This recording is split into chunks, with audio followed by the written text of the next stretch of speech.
Look at Campaign Manager 2008. Now, this is a game, first of all, it's by Leonard and Matthews.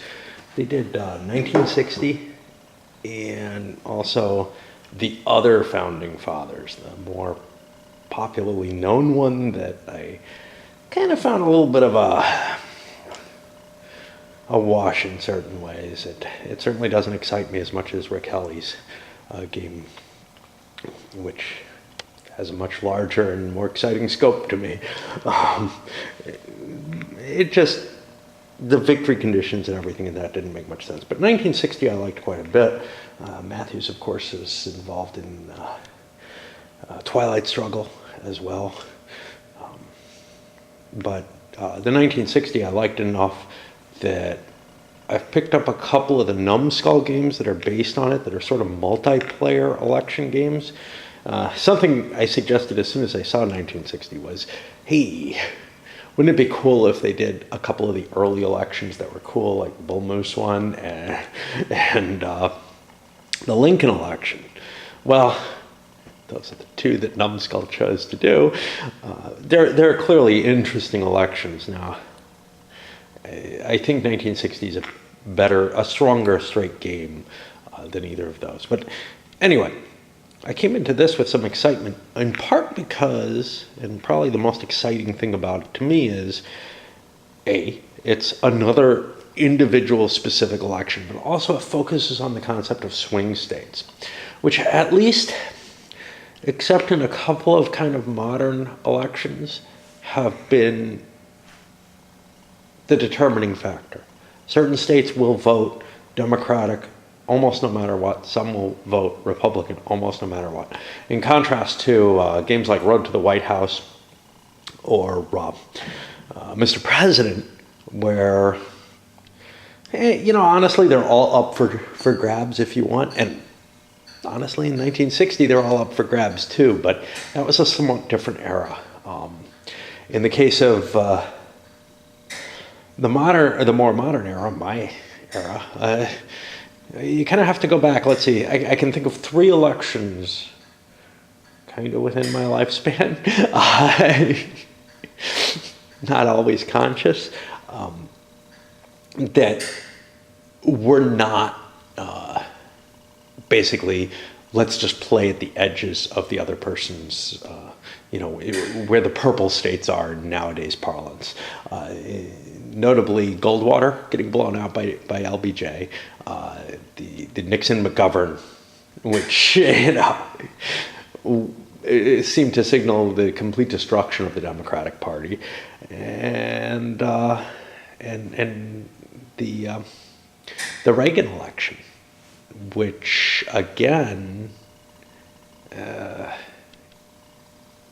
maybe elections, I'm not sure, which again kind of was fairly significant in terms of, there were states that were in play that seemed like fairly Democratic bastions even at that time that went over to the Republicans. We haven't seen a whole lot of that otherwise. And honestly, the first Obama election, which this is, if you'd think that there would be any time when there would be a huge backlash against a party, it kind of makes sense to think that the Republicans had a no possibility of winning situation. This game takes that election from the very beginning, and given that Obama is relatively unknown, and in some ways it may actually seem like it was a closer election than it turned out being. I find it hard to believe, that the Republicans could have actually conceivably been seriously in the running in that one. But it was a swing state election no matter what. Basically, McCain had certain votes, just, and Obama as well, in terms of, this is a red state, this is a blue state, and it ain't gonna switch. It doesn't really matter who they put up. It isn't gonna make a difference. Anyway, on with that. Let's take a look at the components and the rules. So you're gonna be tracking the votes on here, and this is kind of cute. They get tracked with these little markers. Now you got to be careful to line them up precisely, but they take up exactly the amount of space that their electoral votes would consume. And we're starting with what, we got it written here, 155 to 157 votes already in the bag, assumed that you could not lose them. Now, in the case of McCain, you'd be using red because in this era, the Republicans have red and the Democrats have blue, even if 40, 50 years ago it was reversed. And if Obama were to win Florida, he would get it here. Now he's already got a couple of votes just to indicate the difference. And the goal is to pass the 270 line. So that's kind of a clever, just a representational way of showing the votes as they increase. That's kind of pretty. You have individual states. Now the states are going to be divided into a number of different pieces of information. One is, what is the most important issue? Is it the economy down here, or is it the military situation? And if you remember 2008, we're stuck in a couple of wars. The military situation is quite important, but at the same time, the economy is just on the verge of tanking when the election starts, and it really starts to show ugly otherwise.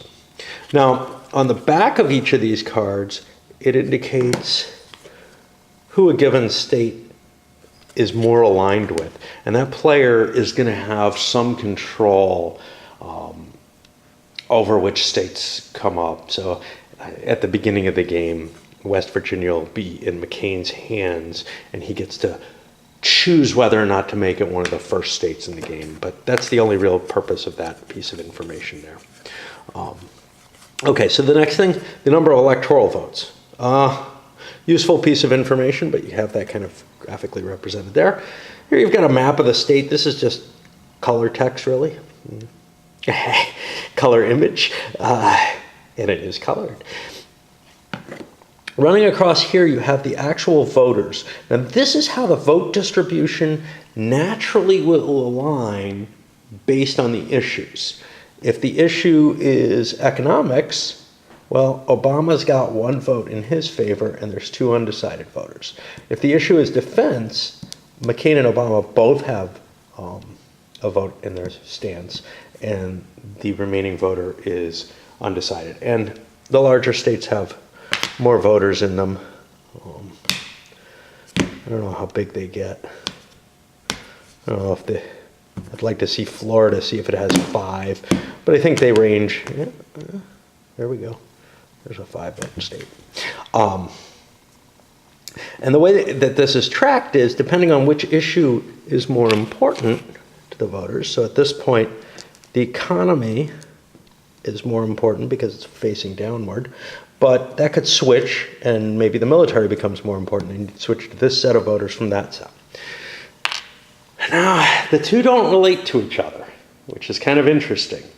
You can affect the defense-oriented voters, their view on that, and if defense becomes the most important issue in that state, well then, those are the leaning towards defense is going to make the decision. It's not going to be like some kind of mixture of the two or anything, which would kind of make sense. But anyway, over here you've got key demographics, and I don't know if you can even see them. I should say something about other people have done this, and if you want to understand the game, you probably should listen to them, not me. Whoops.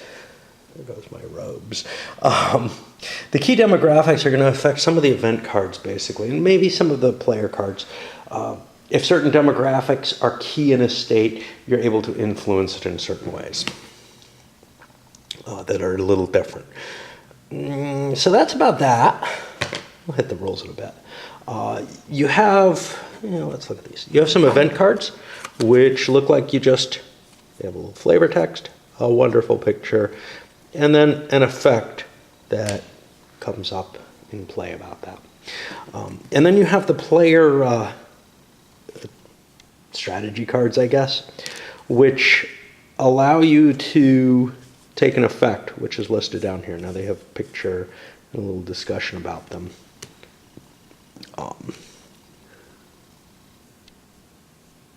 Okay, so the minority issue would be the issue that the arrow is not pointing to at that point. So this would be an advantage to be able to change that minority issue and shift things in the direction of the minority issue. You know, there's a lot of little interesting little tactical abilities based on these cards. Okay, and finally, the last couple of components you have this chart. Some of the cards are going to have a die on them, and that means you went negative. Not necessarily dirty tricks, just attacking your opponent. And then you roll a die, and it gives your opponent an advantage that they can take advantage of right away. And it might not give them anything. There's the die you roll. Over here, these little circles are used to mark, hey, this became an Obama voter. The cube indicates which the key demographic is. You'll notice there's only 4 of the cubes and 4 of the little triangles. That's because there's only going to be 4 states in play at a given time. Now, that's a little unreasonable because, yes, there's some early voting, but for the most part, most states are all in play at the same time. And it's as kind of unreasonable as just the, hey, they're just in the bank idea. It could be possible that somebody just proves themselves so unfit, although honestly, after the 2016 election, I'm not sure that actually can happen in either direction. Both can prove themselves so unreasonable. How about that? All right, let's take a look at the actual rules, which aren't very long. And some of this just talks about the components. So you can see it's not going to be too complex a game. The first thing you do, and that's why I don't have this game set up like I usually have a game set up, is both players, and there's an option to use a starting deck of cards, both players are going to only use 15 of the 45 cards here. So you shuffle these up, you draw 3 of them. You pick one to keep, you throw the other 2 down, and they're in your discard. They're not going to be available to you again. And you just keep doing this. And there's no turn taking or anything. Both players are just running through this. The person who finishes first will be able to go first in the actual play of the game, which I guess is an advantage. If you're playing with the set deck, the person closest to 18 gets to go first or something like that. Yeah, whatever, you know, random option for, you know, who gets to go first. But anyway, you're going to build up your deck of 15 cards. That's what you're going to play with throughout the game. You may reshuffle that deck. You're never going to get to touch the cards that you've discarded, though. Those are cards you've decided that they don't play into your campaign strategy at all. After that, you look at all the states that are aligned for yours, and you select 2 of them. Those are going to be placed face down. They all get flipped over. And then we have 4 states that'll be in play at the beginning of the game. For most of the game, 4 states will always be in play. The only exception to that is when there's not 4 states left. Now, the reason that's weird is really big events could sweep certainly all of the swing states. Whether or not they could swing into these, you know, that's a possibility, but it's highly unlikely. All right. Then you shuffle this deck, and that's going to be used every time new states come into play. An event will come into play to indicate passage of time and some cool stuff. For the actual play of the game, what you're going to do is the person who goes first, you're each going to have 3 cards at the beginning of the game.